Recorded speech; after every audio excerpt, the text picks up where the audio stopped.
تحقیق ہوتی ہے ہر اس کی بات پہ جو غیر معصوم ہو. گنہگار کی بات پہ تحقیق ہوگی، خاکی کی بات پہ تحقیق ہوگی، بشر کی بات پہ تحقیق ہوگی. کوئی کہے کہ میں نے یہ سنا، تحقیق کرو، کہاں سے سنا؟ تحقیق ہے غیر معصوم کی بات پہ. لیکن جب معصوم بات کرے تو پھر تحقیق نہیں ہوگی.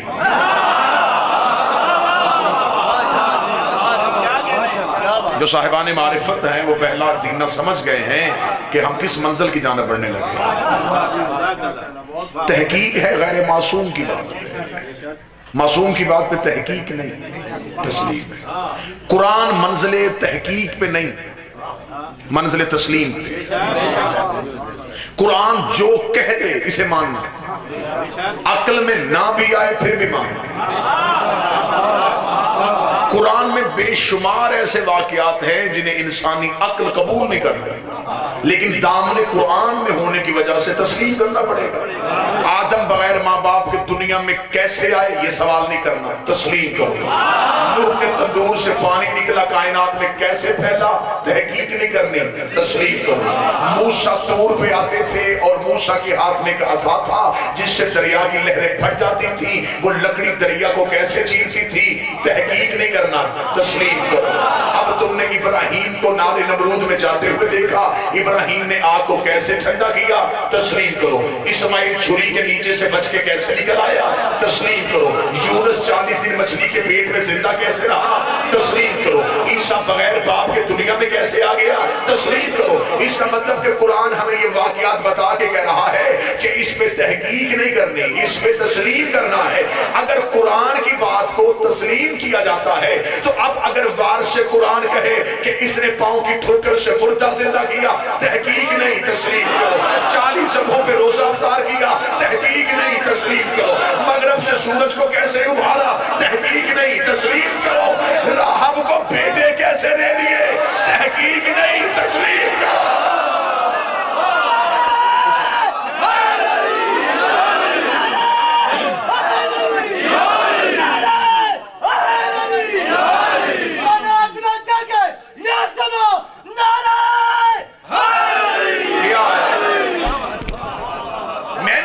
کوئی ایسی کسی بڑی سے بڑے انسٹیٹیوٹ میں، کسی تحقیقی ادارے میں نے کوئی ایسی تحقیق نہیں دیکھی کہ اہل علم سر جوڑ کے بیٹھے ہو کہ آئیں قرآن پہ تحقیق کریں.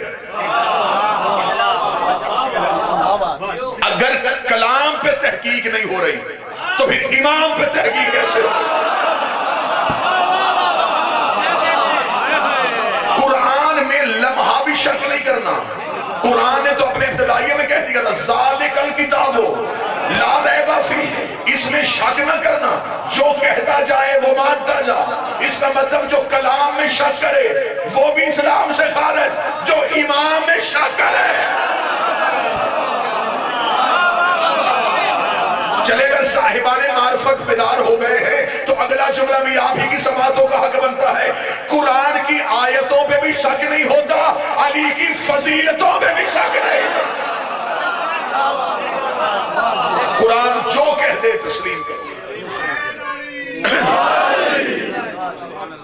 اگر قرآن کی آیت پہ شک نہیں پھر علی کی فضیلت پہ بھی شک نہیں. کلام الہی پہ شک نہیں ہے. قرآن میں کلام خدا میں شک نہیں ہو سکتا. کیوں، کیا، کیسے، یہ نہیں ہے. کہہ دیا تسلیم کرو. اب تحقیق نہیں کرنی. قرآن میں تحقیق نہیں ہے، نبی کی بات میں تحقیق نہیں ہے، امام کے فرمان میں تحقیق نہیں ہے. تحقیق ہے غیر معصوم میں، تسلیم ہے معصوم میں. اب میں 2020 کا رسیوں میں جکڑا ہوا خطیب ہوں جو اپنی قوم تک حقائق پہنچانا بھی چاہتا ہوں اور ہر طرح کے حالات کو بھی مجھے مد نظر رکھنا ہے. اب میں جملہ کہنے لگا ہوں، جن پہ تحقیق ہونی تھی انہیں آج تسلیم کیا جا رہا ہے. مولانا حسین آپ کے ہاتھوں کو سلامت ہے جنہوں نے اشارہ سمجھے بدل اللہ کو زندگی درا.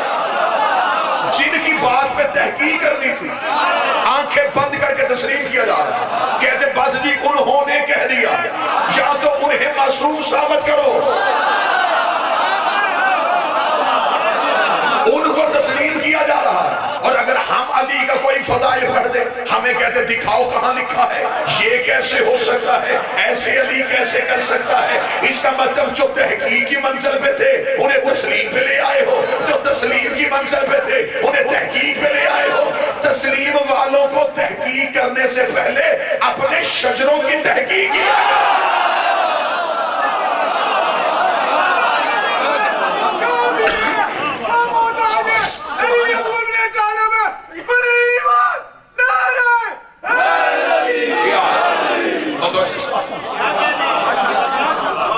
اس لیے تو قرآن نے زندہ معجزہ کر دیا۔ قرآن نے کہا اچھا، قرآن نے کہا اچھا تمہیں شک ہے، اس دور میں بھی لوگوں نے کہا تھا یہ من اللہ نہیں، یہ من المحمد ہے، یہ اللہ کی طرف سے نہیں آیا، یہ رسول کا لکھا ہے۔ قرآن نے کہا میرا محمد ہٹ جا، اب الزام تجھ پہ نہیں آیا، الزام آ گیا ہے میرے کلام پہ۔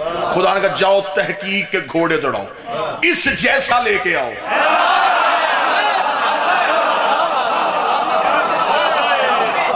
اس جیسا ہے تو لے آؤ، جاؤ سر جوڑ کے بیٹھو، دوڑاؤ تحقیق کے گھوڑے، اس جیسی آیت لے کے آؤ، اس جیسی صورت لے کے آؤ، ایسا تکلم لے کے آؤ، ایسا گفتگو کا طریقہ لے کے آؤ، ایسے لفظوں کی ترتیب لے کے آؤ۔ بندے چپ ہو گئے کہ قرآن کا مقابلہ نہیں ہو سکتا۔ پھر نبی نے جب علی دکھایا، بندوں نے کہا چچا زاد بھائی سمجھ کے اسے دکھا دیا ہے۔ نبی نے فرمایا تو پھر ایسے کر لیتے ہیں، اس جیسا تم بھی کوئی لے کے آؤ۔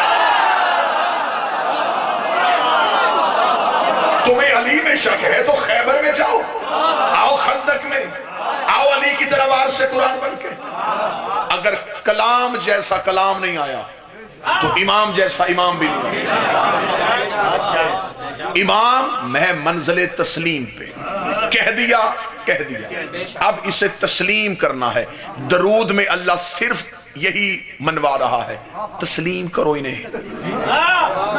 مولوی کی سب سے بڑی پرابلم یہ ہے، یہ مرضی کی آیت پڑھتا ہے۔ ہاں بابا جی اس نے ہمیشہ مرضی کی آیتیں اٹھا، اور قرآن کے ہاں یہ حسن ہے کہ اللہ جب آیتوں کو جوڑتا ہے نا تو پچھلی آیت اور اگلی آیت کا درمیان والی آیت سے کوئی ربط ہوتا ضرور ہے۔ میں طالب علم ہوں، میں گفتگو کروں، میں ابھی تحقیق اور تسلیم پڑھ رہا ہوں، اگلا جملہ جو ہے میں اپنے موضوع سے نکل جاؤں، سامعین پریشان ہو جائیں گے کہ موضوع کیا پڑھ رہے تھے اور ابھی انہوں نے کیا پڑھنا شروع کر دیا۔ تو جب مجھ جیسا طالب علم اپنے لفظوں کی ترتیب اور اپنے جملوں کی ترتیب میں اتنا محتاط ہے تو وہ جو خالق کلام ہے۔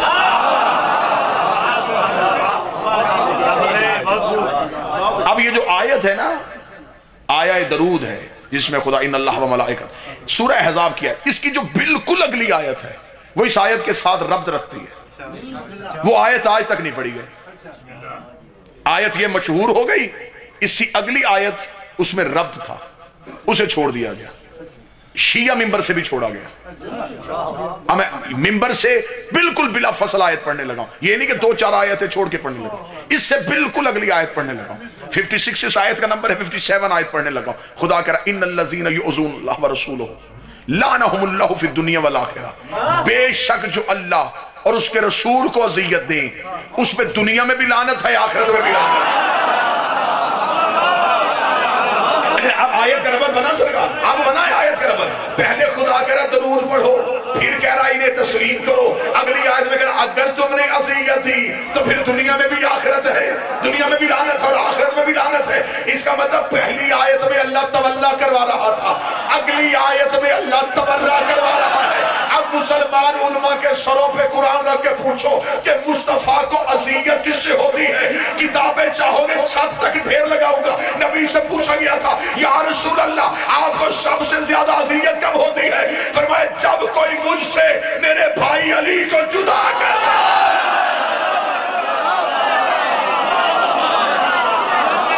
جب کوئی مجھ سے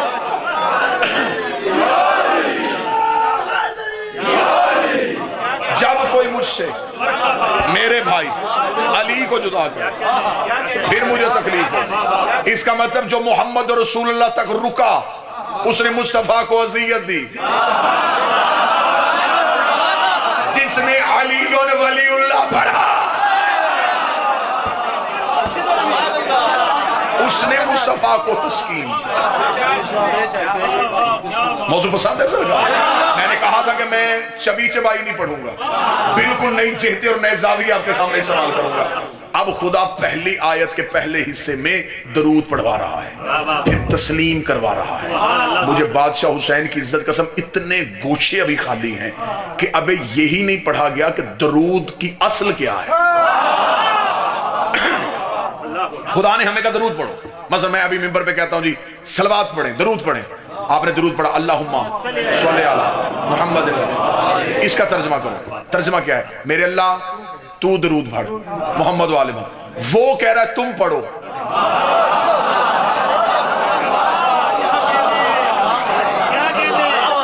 ہم کہہ رہے تو پڑھ، تو وہ ہے کیا؟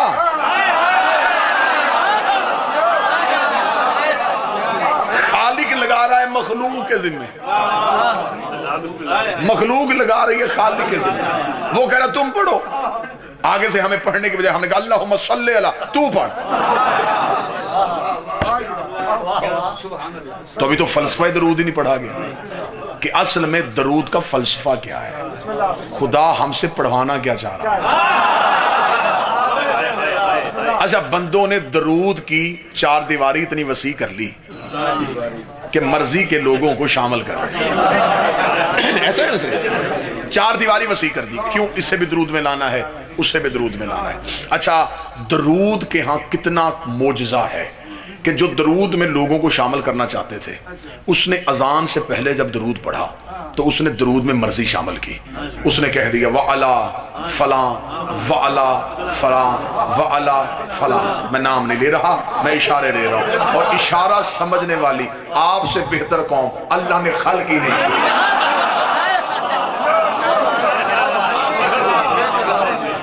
اور یہ اشارے دینے یہ خطیب کا طریقہ نہیں ہے، اللہ بھی اشارے دیتا ہے۔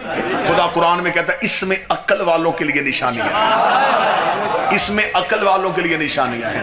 اس کی تفسیر میں امام صادق سے پوچھا کہ ایک بندے نے مولا یہ جو خدا بار بار کہتا ہے اس میں عقل والوں کے لیے نشانیاں ہیں، یہ کون سے لوگوں کو اللہ مخاطب کر رہا ہے؟ امام نے فرمایا عقل سے مراد ہے ہمارا دادا علی، خدا کہہ رہا ہے اس میں علی والوں کے لیے نشانیاں ہیں۔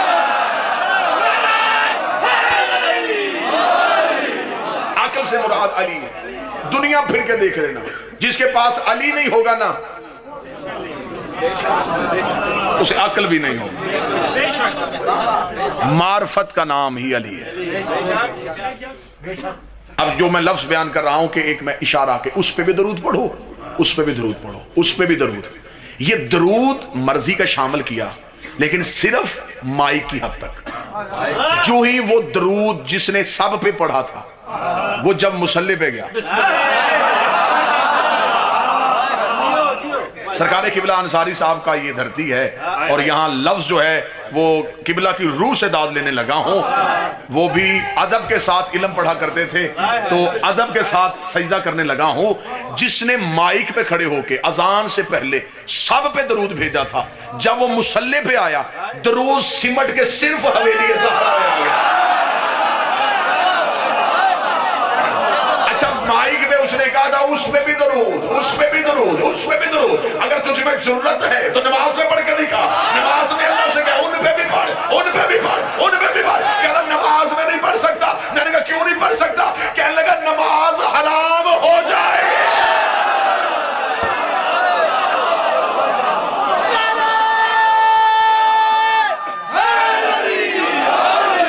لے نام نا، ضرورت ہے تو نام لے۔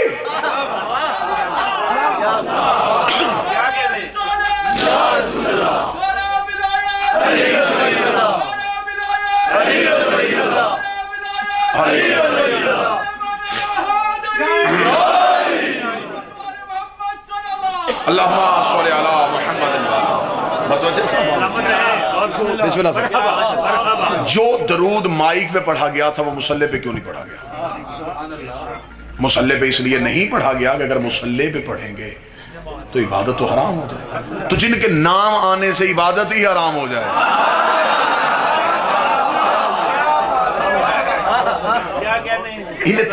درود اب میں اگر کوئی اور مجلس ہوئی انشاءاللہ حسن ابدار رجب کی کوئی مجالس ہیں، خمسہ مجالس ہیں، اس میں حاضری ہوگی، یا اگلی کسی مجلس میں ٹیکس لایا تو آپ یاد کروائیں تو فلسفہ درود بھی پڑھیں۔ یہ مسلمانوں کی سازش ہے جو درود سے پیس پی اپون ہم پہ آ گئے ہیں۔ ہاں یہ PBUH جو لکھنے والے ہیں یہ کس بات سے چل کے آئے ہیں؟ درود اصل میں ہے ہی آل محمد کے گھر کا زیور۔ اب مجھے جہاں پڑھنا، اگر میں اہمیت درود پہ پڑھوں تو مجھے یہ لفظ مجبور کر رہے ہیں کہ میں یہیں کا یہیں رک جاؤں اور 1 گھنٹہ اسی فلسفے پہ گفتگو ہو جائے، لیکن مجھے گفتگو لے کے جانی ہے تسلیم کی منزل پہ، اور پھر ہم نے جانا ہے سیدہ کی چوکھٹ تک۔ خدا کہتا ہے تسلیم کرو، تسلیم کرنے کا حق ہے۔ معصوم جو کہہ دے ہے تو پھر وہ ہے۔ ایک صحابی ہیں، اہل سنت کتابوں میں بھی ان کا نام درج ہے، نام ہے ان کا خزیمہ بن ثابت۔ ان کو لقب ملا ہے ذو شہادتین، 2 گواہیوں والے۔ یہ لقب رسول نے دیا تھا۔ جتنی دیر یہ صحابی زندہ رہے ہیں ان کی گواہی 2 مردوں کے برابر مانی جاتی ہے۔ جہاں جا کے خزیمہ گواہی دیتے تھے ان کی گواہی 2 مردوں کے برابر تسلیم کی جاتی تھی، اس لیے کہ انہیں نبی نے ذو شہادتین کہا تھا۔ یہ 2 گواہیوں والا ہے۔ میں نے یہاں آل محمد کے تو بے شمار ذکر تھے جو میں کر سکتا تھا، میں نے صحابی کی مثال اس لیے دی، لوگوں کا ہم پہ اعتراض ہے، یہ صحابہ کی بات نہیں کرتے، تو میں صحابی ہی کی بات سے نتیجہ لینے لگا ہوں۔ اس سے ذو شہادتین کہا گیا۔ اس کو ذو شہادتین کب کہا گیا؟ رسالت امام مدینہ مسجد میں تھے، یہودی مسجد میں آیا، اس نے آگے کہنے لگا اللہ کا رسول اور مسلمانوں کا پیغمبر، تو نے مجھ سے کچھ قرض لیا تھا، وہ واپس نہیں کیا۔ رسالت امام نے اس کی طرف دیکھ کے کہا کہ میں تو تجھے نہیں جانتا، کہا میں نے تجھ سے قرض لیا؟ اس نے بغل سے ایک دوسرے یہودی کو باہر نکالا اور نکال کے کہا یہ گواہ ہے میرا، اور اس کی تحقیق یہ ہے یہ یہودی بھی کسی سازش کے تحت آیا تھا۔ کسی اپنوں نے کچھ بیگانوں کو خریدا تاکہ نبی کے صادق اور امین ہونے پہ حرف آ سکے۔ شریعت میں گواہی قبول ہوتی ہے، تو گواہی دے گا، گواہی قبول کریں گے۔ اس نے کہا یہ گواہ ہے، آپ کے پاس کوئی گواہ ہے کہ آپ نے قرض نہیں لیا؟ رسالت امام خاموش تھے، یا خزیمہ مسجد میں داخل یا رسول اللہ یہ کیا ماجرا ہے؟ فرمایا خزیمہ یہ یہودی دعویٰ کر رہا ہے میں نے اسے قرض لیا ہے، میں تو اسے آج تک ملا ہی نہیں، اور یہ گواہ بھی پیش کر رہا ہے۔ خزیمہ نے لمحہ دیر کیے بغیر کہا میں گواہی دیتا ہوں قرض نبی نے نہیں لیا۔ یہودی شرمندہ ہو کے واپس چلا گیا، نبی نے خزیمہ کی طرف دیکھ کے کہا خزیمہ اتنی جلدی اتنی بڑی گواہی تو نے دے دی، تجھے کیسے پتہ چلا کہ میں نے نہیں لیا؟ خزیمہ چہرہ دیکھ کر کہا آپ نے کیا کہا تھا کہ لیا ہے؟ فرمایا نہیں لیا۔ فرمایا جب آپ نے کہہ دیا نہیں لیا تو آپ نے کہا اللہ ہے میں نے دیکھا تھا، آپ نے کہا جنت ہے میں نے دیکھی، آپ نے کہا فرشتہ ہے میں نے دیکھا، میں تحقیق کر کے کافر ہو جاتا، میں تسلیم کر کے مسلمان رہ جاتا۔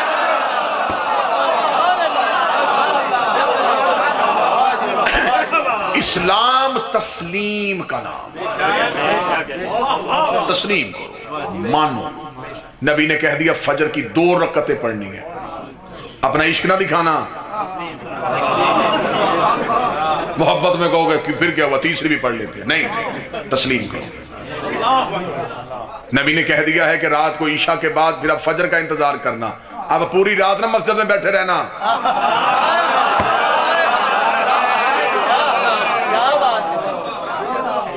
کچھ لوگوں کو شاہ سے زیادہ شاہ کے وفادار بننے کا شاہ، بندوں نے کہا نبی تو مخصوص عبادت کرتا ہے، کراس کرے ذرا اسے،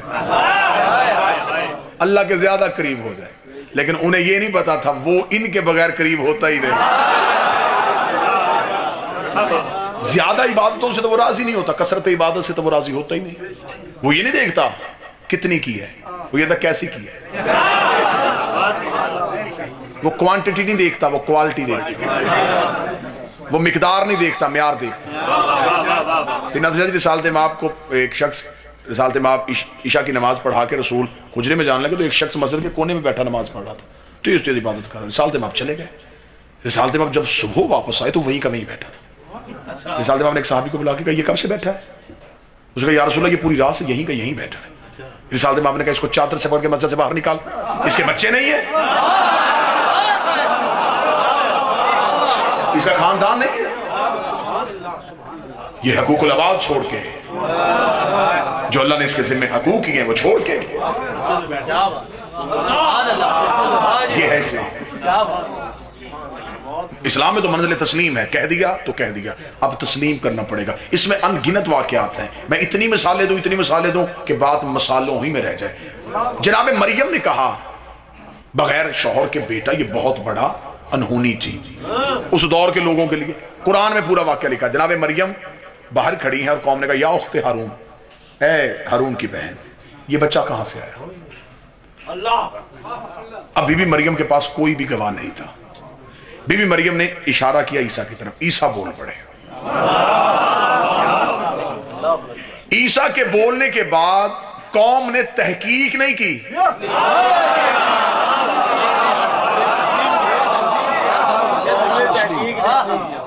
اس نے یہ نہیں فوراً سوچا کہ بچہ کیسے بول رہا ہے، اتنا سا بچہ ہمارا تو کبھی نہیں بولا، یہ کیسے بول پڑا، دیکھو کوئی جادو تو نہیں۔ جب عیسیٰ نے کہا نا کہ میں نبی ہوں، وہ تسلیم کر گئے۔ اللہ نے ہر نبی کو چھوڑنے والی امت پہ عذاب بھیجا۔ جس نبی نے امت سے بے وفائی کی، امت نے نبی سے بے وفائی کی، خدا نے امت پہ عذاب بھیجا۔ یہ جو جانوروں کی مسخ شدہ شکلیں ہیں، یہ وہ عذاب شدہ قومیں ہیں جنہوں نے نبیوں سے بے وفائی کی اور اللہ نے عذاب بھیج دیا۔ عیسائیوں پہ اللہ نے عذاب نہیں بھیجا، اور انہوں نے بہتان اتنا بڑا لگا دیا کہ انہوں نے عیسیٰ کو اللہ کا بیٹا کہہ دیا۔ خدا نے کہا غرق نہیں کروں گا۔ میرے مالک انہیں غرق کیوں نہیں کر رہا؟ پھر میں کیسے غرق کروں؟ انہوں نے معصومہ کا گواہ تسلیم کیا ہے۔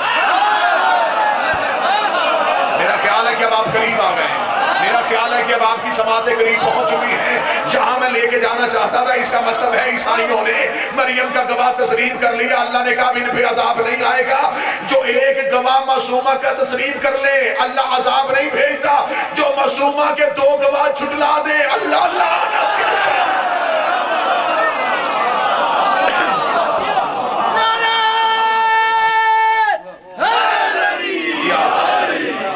اب سوال ہمارا یہاں پہ، اگر مسلمان یہ درود پڑھتے ہیں کہ ہم اللہ کے ساتھ، فرشتوں کے ساتھ نبی پہ درود پڑھ رہے ہیں، اس کی اولاد پہ درود پڑھ رہے ہیں، ہم انہیں تسلیم کر رہے ہیں، جب انہوں نے تسلیم کرنے کا وعدہ کیا تھا، میں فضائل پڑھ رہا ہوں، جب سیدہ دربار میں گئی تھی، میں فضائل پڑھ رہا ہوں، پھر سیدہ کے حق کو تسلیم کیوں نہیں کیا؟ تمہارا درود نامکمل ہے مسلمانوں، تم نے علی کی خلافت تسلیم نہیں کی، تم نے خاتون کی وراثت تسلیم نہیں کی، تم نے حسنین کی سرداری تسلیم نہیں کی، تو جب تم نے درود ہی دم کٹا پڑا ہے کہ دیکھو تمہارے درود میں ایک چیز تو ہے ہی نہیں، نامکمل درود ہے تمہارا، تم نے سلو کیا ہے، وسلمو نہیں کیا، اور خدا وسلمو کے بغیر سلو کو بھی قبول نہیں کرتا۔ جب سیدہ نے دربار میں جا کے کہہ دیا تھا کہ جگیر میری ہے، اب مجھے صرف مسلمان سکولر سر جوڑ کے بتائیں کہ زہرہ تحقیق کی منزل پہ تھی یا تسلیم کی منزل پہ تھی؟ اگر آپ کہیں کہ سیدہ معاذ اللہ تحقیق کی منزل پہ تھی، تو پھر نبی مباہلے میں تسلیم کی منزل پہ کیوں نہیں گئی؟ مباہلے میں گئی تو تسلیم کی منزل پہ۔ ایک خاتون نے آواز بلند کی اور پوری دنیا میں واویلا مچ گیا، شور برپا ہو گیا۔ میں تو 2 دن سے مسلسل کہہ رہا ہوں کہ اچھا ہوا یہ بات کھل کے سامنے آ گئی۔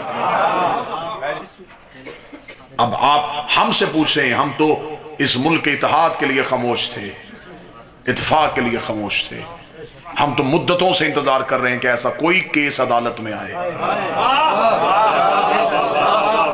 ہم کتابوں کے انبار لے کے تیری مرضی کی عدالتوں میں جائیں اور جا کے ثابت کریں کہ سیدہ کا حق غصب کیا گیا۔ آج آپ کو گورنمنٹ کے خلاف شکایت ہو، آپ سرکار کے خلاف مقدمہ کرنا چاہتے ہوں، آپ پرائم منسٹر کو فریق بنانا چاہتے ہوں، تو کیا آپ کا مقدمہ بھی پرائم منسٹر سنے گا؟ قاضی کے پاس جائے گا۔ کتنی بڑی ناانصافی تھی کہ جس کے خلاف مقدمہ تھا وہی جج تھا۔ سرکار کے خلاف بھی گئی تھی، حاکم کی پہلی غلطی یہ تھی، یہ مقدمہ قاضی شرعی کے پاس جانا چاہیے تھا، اس دور کے قاضی کے پاس جانا چاہیے تھا، شرعی قاضی کے پاس جانا چاہیے تھا، وہ سرکار کے خلاف مقدمے کی سماعت کرتا۔ پہلی غلطی یہ جس کے خلاف مقدمہ تھا وہ جج تھا. دوسری غلطی کیا ہوئی؟ جن سے گواہ مانگنے کا اللہ نے حکم ہی نہیں دیا تھا. میں فضائل پڑھ رہا ہوں، تھوڑی دیر کے لیے جذبات کو قابو میں رکھیے گا تاکہ مجھے نتیجے میں آسانی ہو سکے. ان سے گواہ مانگے گئے. تیسری غلطی، بی بی نے بھی یہ نہیں کہا کہ تم نے میرے گواہ مانگ لیے میں واپس جا رہی ہوں. بی بی نے کہا نہیں، میں نصاب شہادت پورا کر دیتے. بی بی نے علی کو گواہ پیش کیا. امت نے جھٹلا دیا. کیا کہہ کے جھٹلایا؟ کہ یہ شوہر ہے، شوہر کی گواہی قبول نہیں. تو جب دربار میں تم نے علی کی گواہی قبول نہیں کی تھی تو پھر دربار میں بلا کے علی کے فیصلے قبول کیوں کیے؟ پھر کتابیں بھری پڑی ہیں کہ تم نے ہر فیصلے کے لیے علی کو گھر سے بلایا تھا کہ یا علی یہ فیصلہ کر دیجیے، یا علی یہ فیصلہ کر دیجیے. جس کے فیصلے قبول کیے گئے اس کی گواہی قبول کیوں نہیں گئی؟ پھر علی جب دربار میں گئے ہیں تو علی نبی کی زبان کے مطابق قرآن ہے. اس کا مطلب تم نے علی کو نہیں جھٹلایا، قرآن کو جھٹلایا. زہرا نے حسن اور حسین پیش کی. حسن اور حسین بنص قرآن فرزندان محمد ہے. اس کا مطلب ہے کہ حاکم نے نبی کے بیٹوں کو جھٹلایا، نبی کی بیٹی کو جھٹلایا، قرآن کو جھٹلایا، غصب کیا حق خاتون کا. بیٹیاں زمانے جاہلیت میں زندہ دفن ہوتی تھی، احترام کرنا نبی نے سکھایا. لوگ تو اس عورت کو بھی قتل کر دیتے تھے جس کے بطن سے بیٹی پیدا ہوتی تھی کہ یہ منحوس عورت ہے، اس کے بطن سے بیٹی پیدا ہوئی ہے، اس کو بھی قتل کرو. بیٹی کو عزت دی، بیٹی کو تعلیم دلوائی، بیٹیوں کے سروں پہ چادریں رکھوائی، بیٹیوں کو گھروں سے عزت سے رخصت کروانا نبی نے سکھایا. بیٹیاں اپنے گھروں میں چلی جائیں، نبی نے کہا باپ کی وراثت سے حصہ پہنچاؤ. اب میں لفظ کہوں اگر کوئی سنی بیٹھا ہو تو غور سے سنیں. جس نے کائنات کی ہر بیٹی کو حق دلوایا تھا،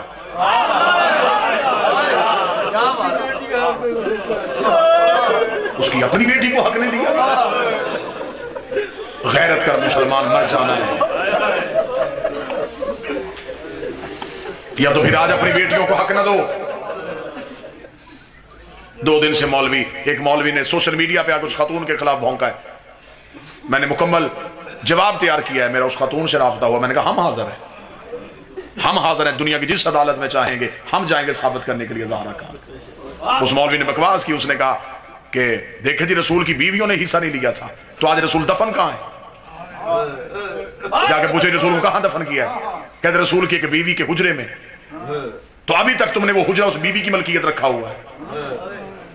بیوی ہو کے حجرے کی مالک ہو سکتی ہے، وہ بیٹی ہو کے جگیر کی مالک نہیں ہو سکتی.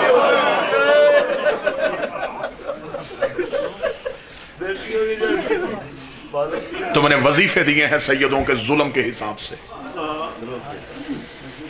دربار سے کتابیں میں لکھی ہوا ہیں، یا تو یہ ساری کتابیں اٹھا کے دریا میں بہا دو، تمہارے دریاؤں کی پانی کی رنگت سیاہ ہو جائے گی. جتنی سیاہی تم نے لکھ دی ہے کتابوں میں. کہ حاکم وظیفے دے رہا تھا اور ایک شخص آیا، اس کے چہرے پہ نقاب تھا. جب اس کو دیکھا تو حاکم مسکرایا، مسکرا کے اس کو 4 گنا زیادہ وظیفہ دیا. ایک صحابی دیکھ رہا تھا، اس نے امیر المومنین سے آ کے کہا یہ عالی دربار میں عدل نہیں ہوا، وظیفے غریبوں کو دیے جا رہے تھے. ایک شخص نقاب میں آیا تھا، اسے زیادہ وظیفہ دیا. علی رو پڑے، فرمایا یہ بدبخت وہ تھا جس نے زہرا کو تازیانہ مارا. اس کو وظیفہ دیا گیا ہے زہرا کے تازیانہ مارنے کی وجہ سے.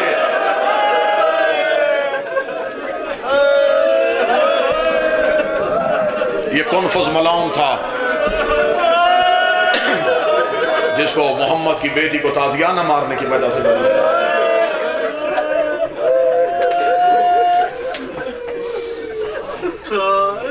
ہمارے معاشرے میں شرعی طور پہ حق ہے، مذہب شیعہ میں قانون ہے، بیٹی باپ کی وراثت میں حصے دار ہوتی، بیٹوں کے ساتھ حصے دار ہے. میری گزارش ہے میری قوم کے ہر بزرگ سے،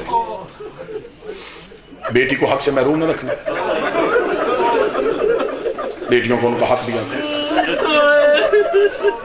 بیٹی کا حق رکھو گے زہرا ناراض ہو گئے. لیکن ہاں شرعی طور پہ پینا سے چلی بھائی جان حق ہے بیٹی کا باپ کی وراثت میں. لیکن ہمارے معاشرے میں بیٹیوں کی تربیت اس ماحول میں ہوتی ہے کہ اکثریت بہنیں بھائیوں سے حق نہیں لیتے.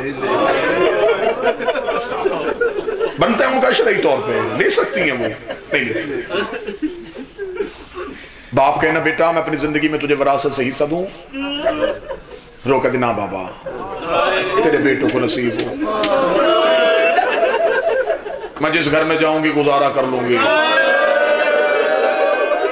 اسے زیادہ ضرورت ہے اسے دے، یہ آباد ہوگا میں خوش رہوں گی۔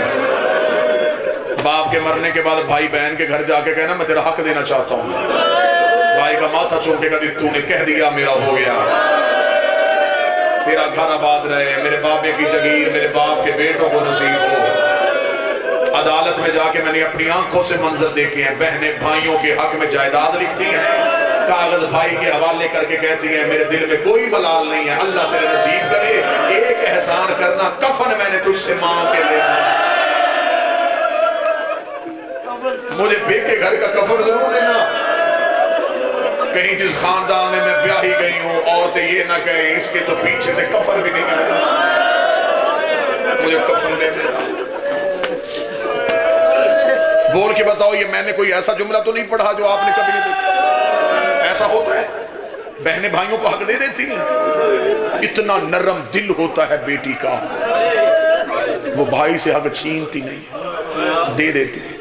یہ میں نے مثال کیوں سمجھائی تھی تاکہ میں اگلا جملہ کہہ سکوں تو تمہاری آنکھوں کی فرات بیٹھ سکے۔ دربار میں گئی تھی مصطفیٰ کی بیٹی، حاکم ایک بار کہہ دیتا زہرا ہمیں چاہیے،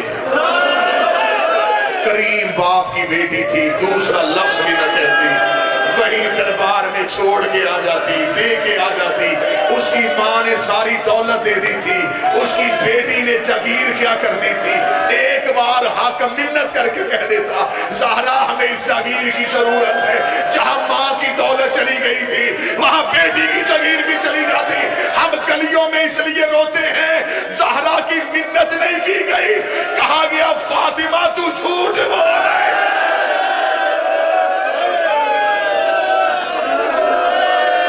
ہم سے کہتے ہو عزت کرو ان بندوں کی، کیسے عزت کرے جنہوں نے محمد کی صدیقہ بیٹی کو بھرے دربار میں زہرا گواہ لے کے زہرا گواہ لے کے آ،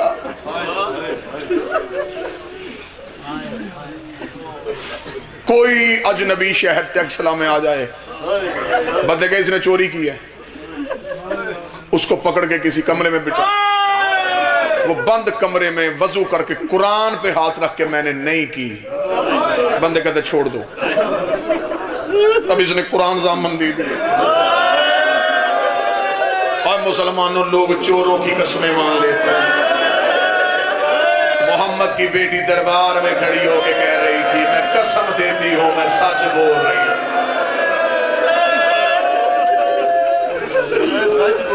مائیں بہنیں بیٹیاں پردے میں جہاں اس مجلس کو سن رہی ہیں، مائیں مرتی مر جاتی ہیں، بیٹوں کی قسم نہیں دیتی،